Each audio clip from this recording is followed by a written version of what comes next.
Hello family, welcome to Stories by Tochi. We bring you interesting folk tales. Please subscribe and drop a like for us. This generosity would go a long way for us. Also share to family and friends.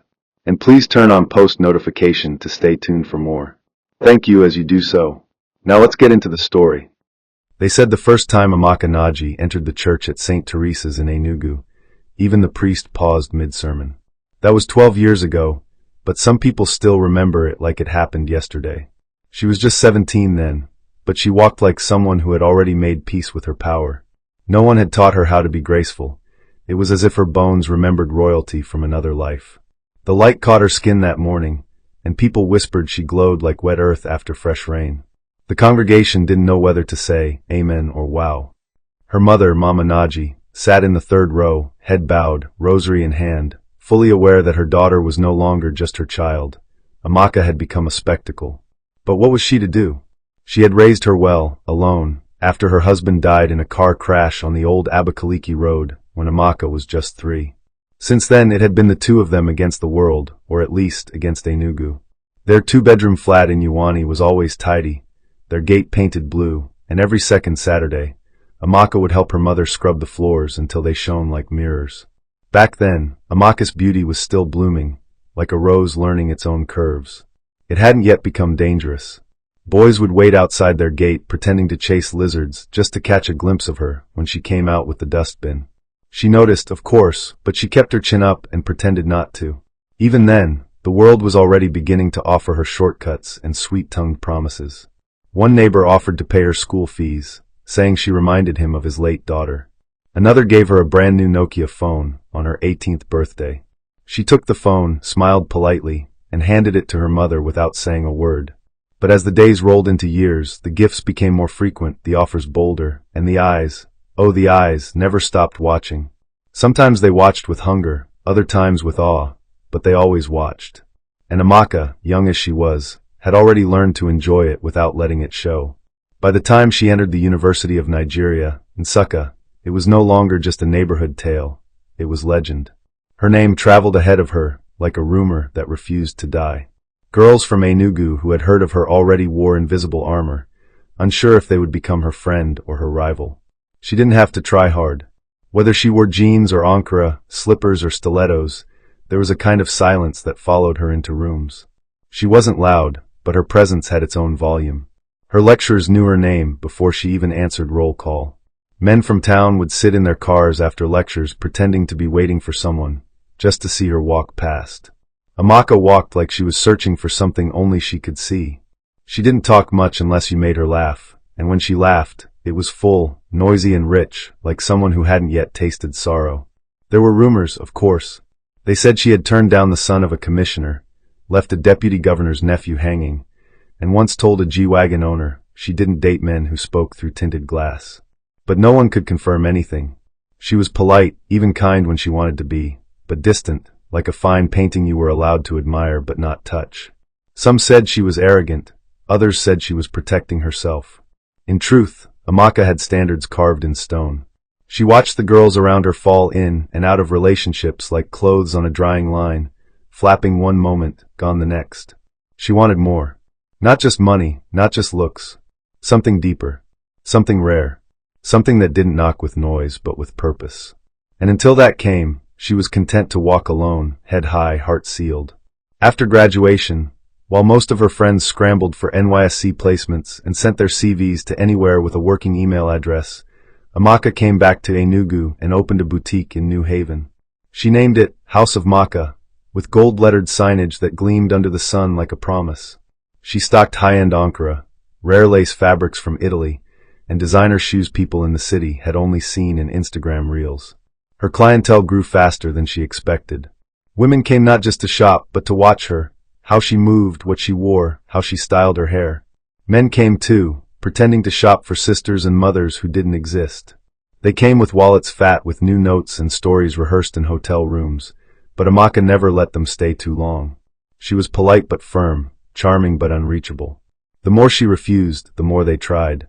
Some saw it as a game, others a challenge. But to Amaka, it was her filter. She would not be swept away by the first man with a car key that jingled like temptation. Her boutique thrived not just because of the quality of the items, but because of her brand, her mystique. She was the boutique. People whispered that she had witchcraft beauty, the kind that didn't just make you stare, but made you forget why you came in the first place. She knew how to smile without promising, how to compliment without inviting, how to dismiss a man without bruising his pride. She had mastered the balance.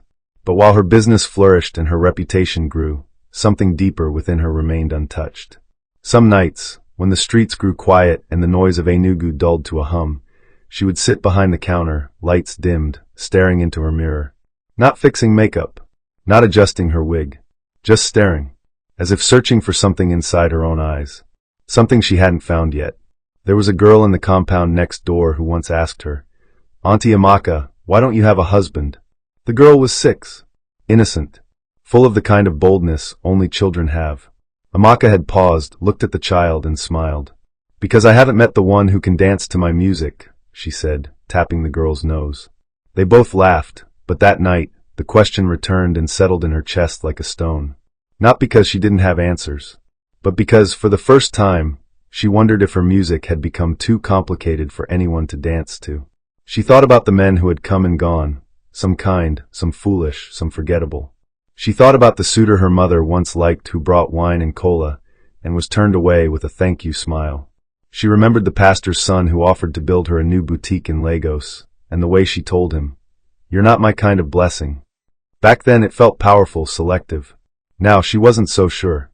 The world around her was changing. Her friends were settling down, having babies, relocating to Canada, buying properties in Lekki. And she was still flawless, still sought after, but something was beginning to shift. She felt it in the silence between her phone calls, in the sudden emptiness of her Sundays, in the way men no longer lingered like before. It was subtle, like the way Harmattan announces itself, not with words, but with cracked lips and distant chills.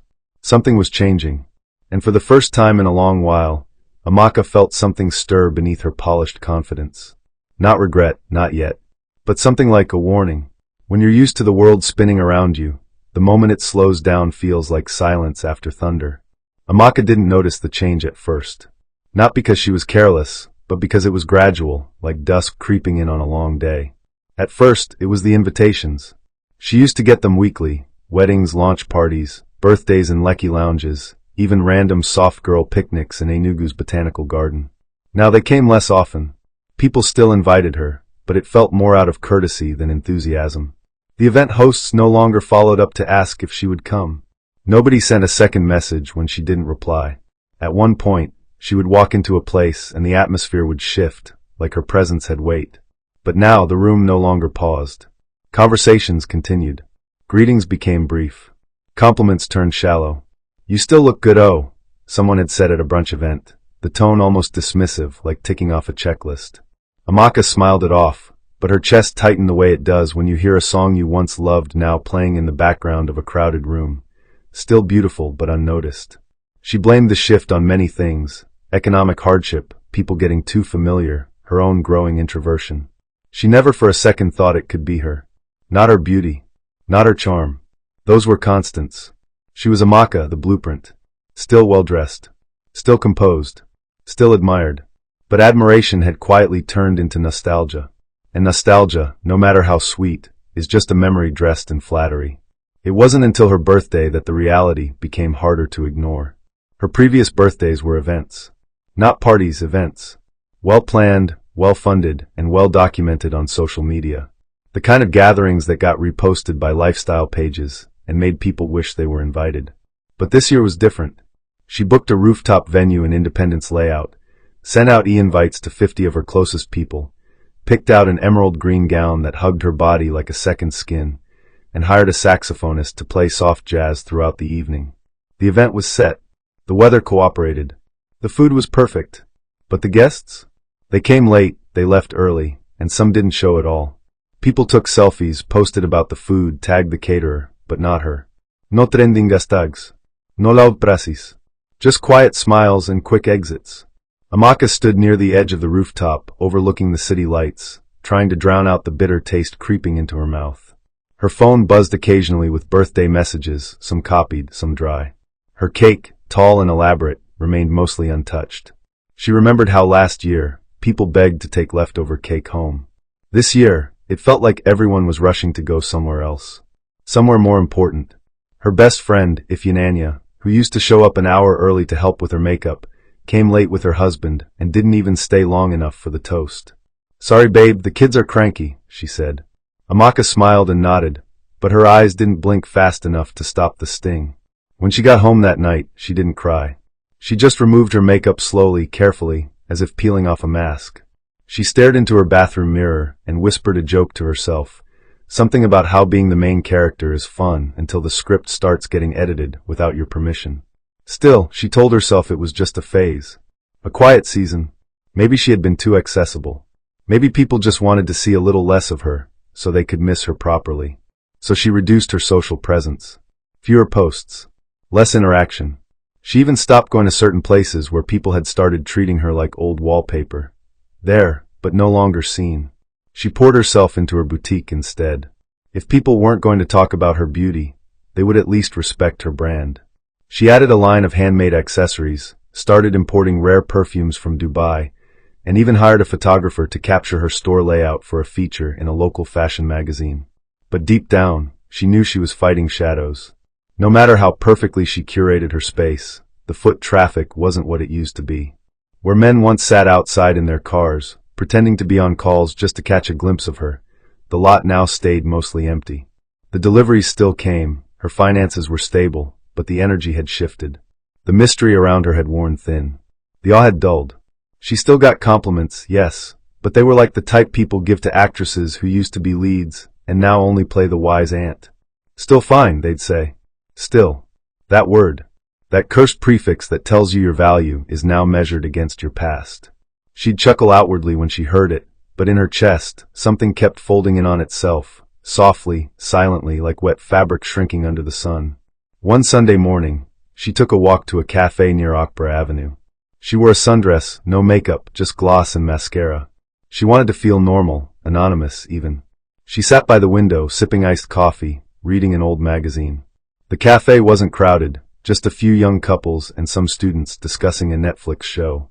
At some point, a girl walked in, tall, slim waist, skin glistening, phone pressed to her ear. Heads turned. Even the guy behind the counter froze mid-order. Amaka watched, and for the first time, felt completely invisible. No one noticed her. No one whispered her name. She looked at the girl again. She saw the confidence, the grace, the quiet power, and then it hit her, not with panic, but with clarity. She was watching a version of herself, a younger Amaka, walking into the world the way she once did, untouched by time, still radiant with the privilege of not knowing. She smiled, not out of envy, but out of recognition. The girl passed her table without a glance, and Amaka returned to her drink. As she took another sip, her reflection in the glass window stared back, faint but present. She was still there. Just quieter now. The world hadn't rejected her. It had simply moved forward. And she, for the first time in her life, was sitting still. There's a loneliness that doesn't announce itself with silence. It lives in noise, in movement, in familiarity that starts to feel foreign. That was what Amaka began to understand, not suddenly, but in the most ordinary moments. Like when she stood in her boutique adjusting a mannequin's sleeve and realized it had been 3 hours since anyone walked in. Or when she sent a casual hi dear message to someone she once used to video call every evening, only to receive a half-hearted, hey 3 days later. It wasn't the absence of people that startled her, it was the slow dimming of intimacy. Connections that once felt warm now sat cold in her phone, like forgotten clothes at the bottom of a wardrobe. Her boutique still had the scent of luxury, expensive candles, lavender diffusers, air-conditioned calm, but it didn't feel alive anymore. The customers who came out of loyalty, not curiosity. They bought things, they smiled, they left. No one lingered. No one asked about her love life. No one tried to impress her.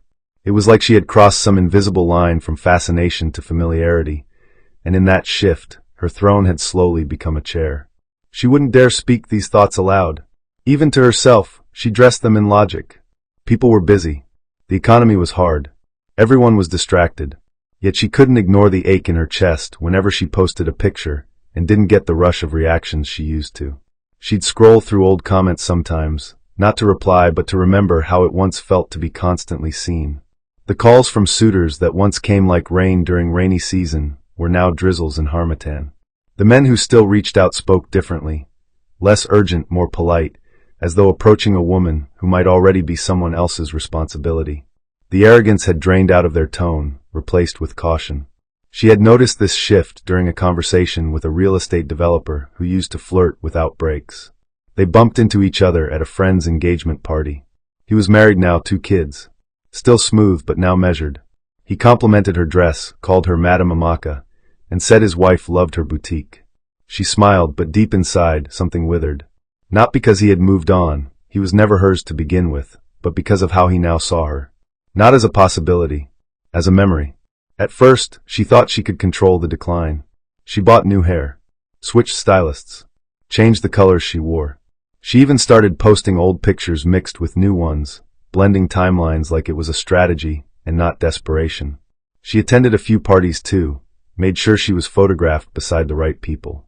But even then, she could feel that the spotlight, once natural and effortless, had turned artificial. She now had to chase what used to chase her. She hated the feeling.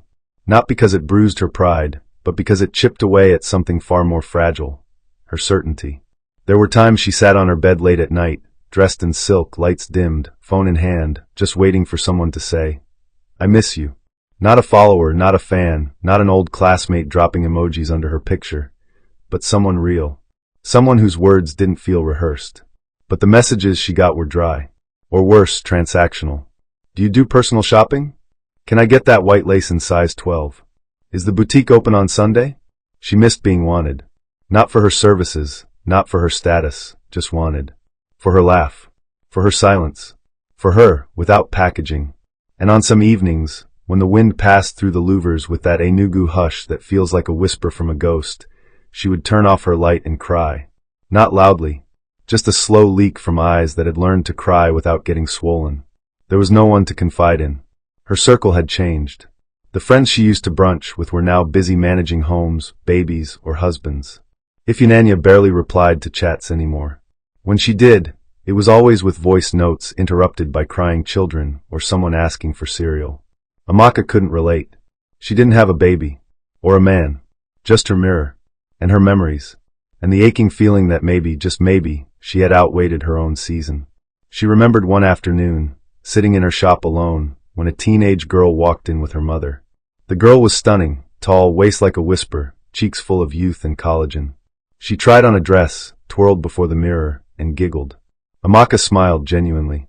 The girl reminded her of herself years ago. The same knowing confidence, the same sparkle in her gaze. As the mother paid and they prepared to leave, the girl turned to Amaka and said, "Auntie, you're really fine. Were you a model?" Amaka laughed. It sounded soft but tired. "No," she replied. "I just used to take a lot of pictures." The girl shrugged, waved goodbye, and walked out without knowing she had just handed Amaka a sentence that would sit heavy for days. It wasn't the compliment that hurt. It was the past tense. Used to. Like beauty was a season, and hers had turned. That night, Amaka couldn't sleep. She lay in bed, staring at the ceiling fan as it turned in slow, lazy circles, mimicking her thoughts. She didn't want to admit it out loud, but the truth had finally arrived, and it didn't knock. It just walked in and sat at the edge of her bed. The world wasn't just changing around her. It had already changed.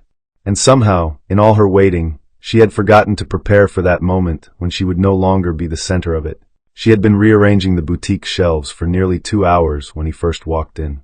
Not with the confidence of someone chasing attention, but with the calmness of someone who had nothing to prove. His shirt was neatly pressed, tucked into jeans that fit but didn't scream for notice, and his wristwatch was simple, not gold or diamond-studded, just functional. He didn't speak immediately. He walked slowly, glanced at the fabrics, touched one or two, and only looked up when he reached the center of the shop. "You have good taste," he said, voice soft but assured, like he was stating a fact, not giving a compliment. Amaka turned from the shelf she was dusting, surprised by how neutral he sounded. Most men started conversations with praise soaked in honey, often saying things they thought she wanted to hear. But this one? His voice didn't carry admiration, it carried attention. Intentional and quiet. She studied him without being obvious, a habit she had developed over the years. Clean nails, city accent, possibly middle class, with the confidence of someone who had seen disappointment and learned to live past it. "Thank you," she replied, tucking a stray braid behind her ear. Most people don't even notice what they're touching. He smiled faintly, nodded, then asked if she had any unisex perfumes in stock. That was how the conversation began. Not with flirtation, not with curiosity about her, but with a question about something simple. Something outside of her. And for the first time in what felt like forever, she relaxed in someone's presence. His name was Desmond. No prefix, no titles, no long introduction. Just Desmond. He told her he was a carpenter, not the kind that fixed broken stools in backyard sheds, but a trained artisan. He designed furniture for homes, offices, boutique hotels. He said it with pride, not apology. It was rare to meet a man who didn't dress his profession in borrowed glamour. Most men she met either exaggerated what they did or tried to hide what they lacked behind shiny shoes and leased cars. But Desmond was different. He didn't try to impress her. He didn't ask for her Instagram. He didn't even ask if she owned the boutique. He bought 2 small bottles of oud perfume, paid in cash, and left with a nod that somehow felt warmer than a handshake. It wasn't until 2 days later that he returned. This time, he came with a request. He needed custom curtains for his new studio. Amaka offered suggestions, showed him samples, measured fabric lengths, and gave him a fair price. He didn't bargain. He said thank you, sat down in the waiting chair, and asked if she liked what she did. The question caught her off guard. Not because it was deep, but because it was rare. Nobody ever asked if she liked her job. They just assumed she liked money or fashion or attention. But Desmond asked with genuine interest, not masked intentions. So she answered. She told him she liked the independence, the routine, the control it gave her. He nodded again, and told her she had the eyes of someone who saw more than she said. She didn't respond to that, but something inside her stirred. Not romance. Not desire. Something quieter. Like recognition. Over the next few weeks, Desmond became a quiet, steady presence in her life. He would stop by with bolts of fabric, pick up orders, sometimes sit in the corner of the boutique reading a book while waiting. He never overstepped. He didn't try to define the space between them. He let it grow naturally, like water finding its own path. Amaka found herself looking forward to his visits, not because she was lonely, but because with him, she didn't have to perform. She didn't need to be flawless. She didn't need to rehearse charm.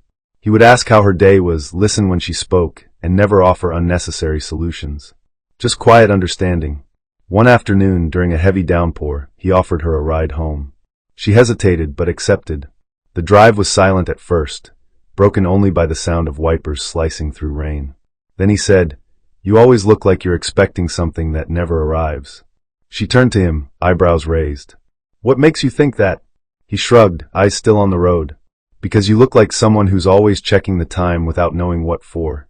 She didn't respond. She stared out the window, watched the rain blur the city lights, and wondered if he was right. That night, she slept deeper than she had in months. It wasn't love. At least not the kind that swept in with violins and perfume ads. It was something else, slower, gentler, almost hesitant. Like 2 people finding shelter in the same quiet room after walking different storms. Desmond didn't chase her. He walked beside her.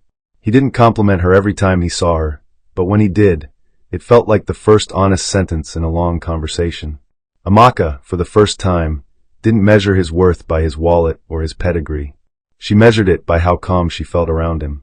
He didn't ask about her past, didn't probe into why she was single, didn't joke about her reputation.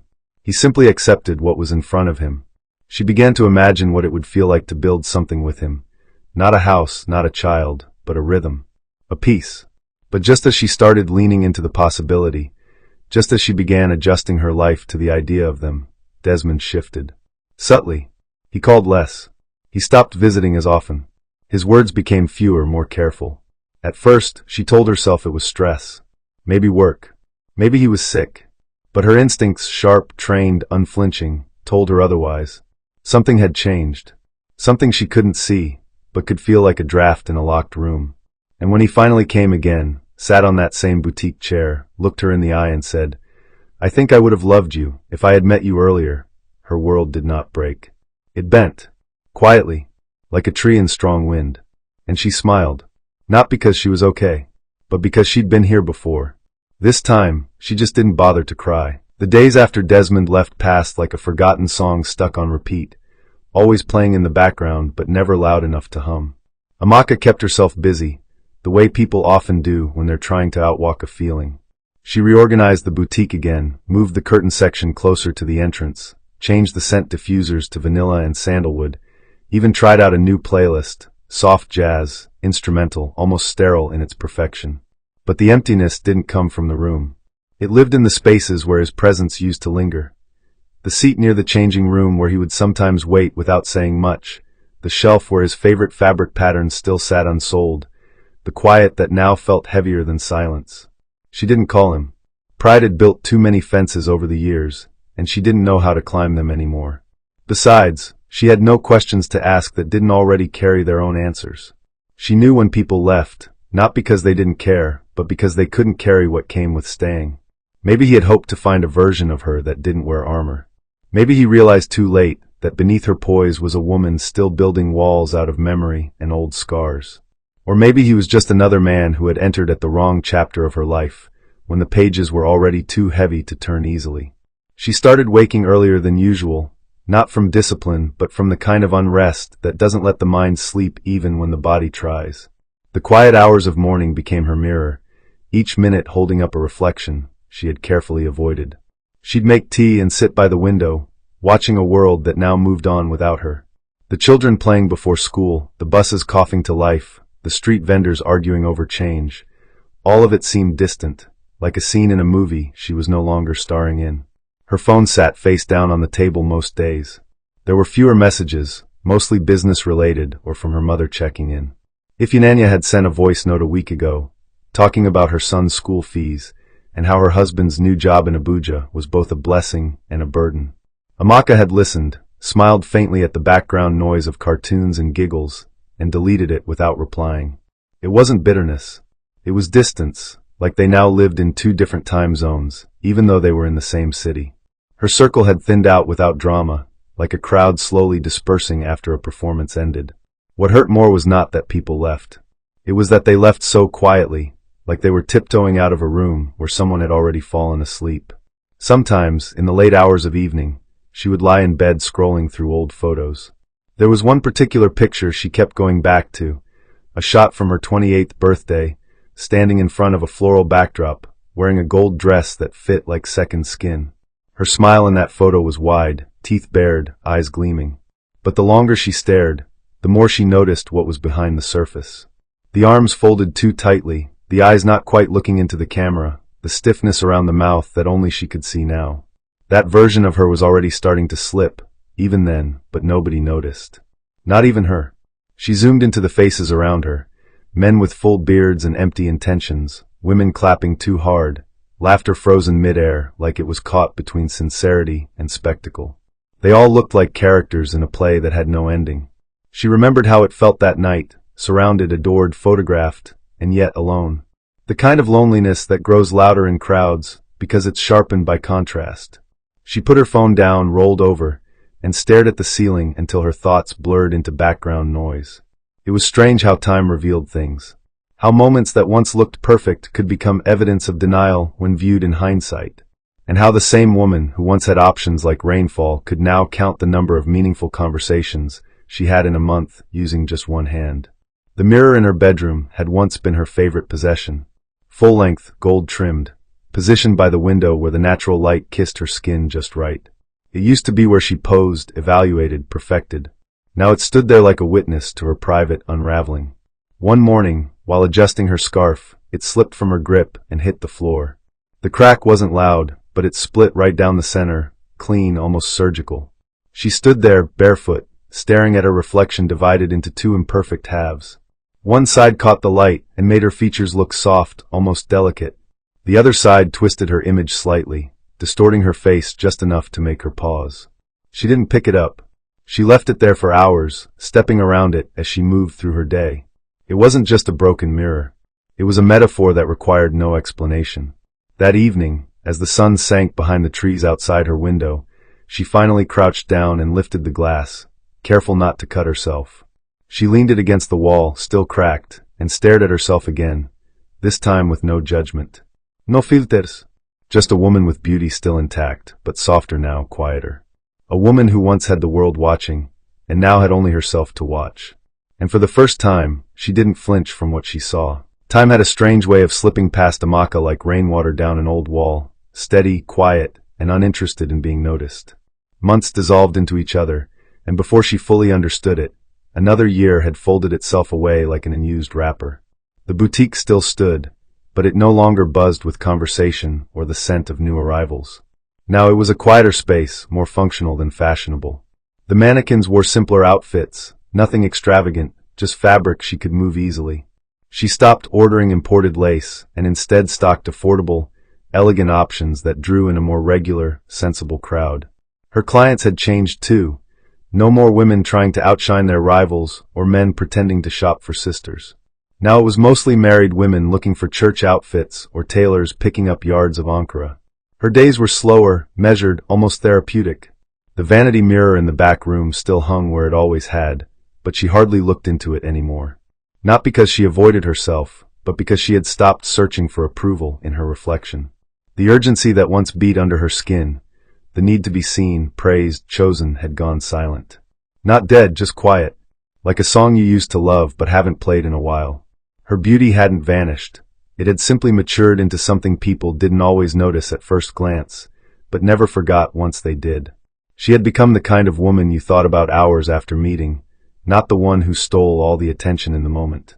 And that somehow felt truer. She had stopped waiting for calls that wouldn't come.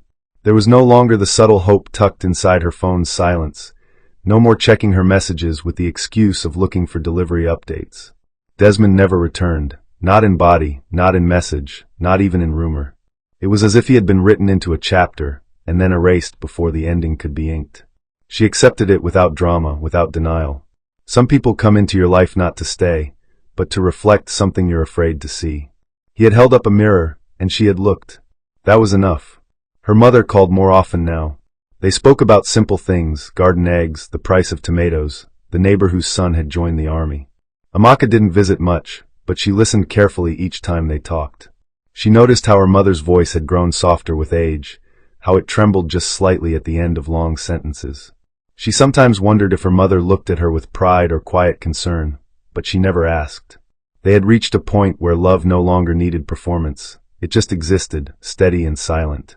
Her days were filled with small routines, arranging shelves, cooking dinner for one, standing by the window at dusk. She no longer dressed to impress anyone. Her clothes were neat, tasteful, uncomplicated. The heels were packed in a box at the top of her wardrobe. Her flats did the walking now, and they did it with ease. The street she lived on had changed in character over the years. New tenants moved in, mostly young couples with loud babies and louder generators. She knew some of their names, nodded politely when they passed, but kept her distance. Occasionally, a child would wave at her from across the gate, and she'd wave back with a smile that reached her eyes but not her soul. There was one afternoon, during the harmattan breeze, when she caught sight of a young girl in her compound, practicing catwalks with a scarf tied around her waist like a sash. The girl stopped when she saw Amaka watching, then laughed shyly and ran off. That moment stayed with her for days, not because it was extraordinary, but because it reminded her of a version of herself she had long buried. A time when she too had imagined that beauty was a ticket to something bigger, that being adored was the same thing as being loved. She didn't resent her past, but she no longer clung to it either. Sometimes, she would sit outside in the evening with a cup of tea, staring at nothing, simply being. There was a freedom and stillness she had once feared, but now embraced like an old friend who returned without warning. Her mirror remained cracked, propped against the wall where she left it months ago. She had thought of replacing it several times, but never did. It was no longer a reminder of something broken. It had become a symbol of survival. A reflection that told the truth, even when it wasn't pretty. The city around her never stopped moving. Enugu still pulsed with its daily rhythm. Buses honking on busy streets, traders shouting prices at Ogbete Market, students hanging backpacks off their shoulders like burdens. But Amaka moved differently now. She didn't rush. She didn't chase. She didn't wait by doors that never opened.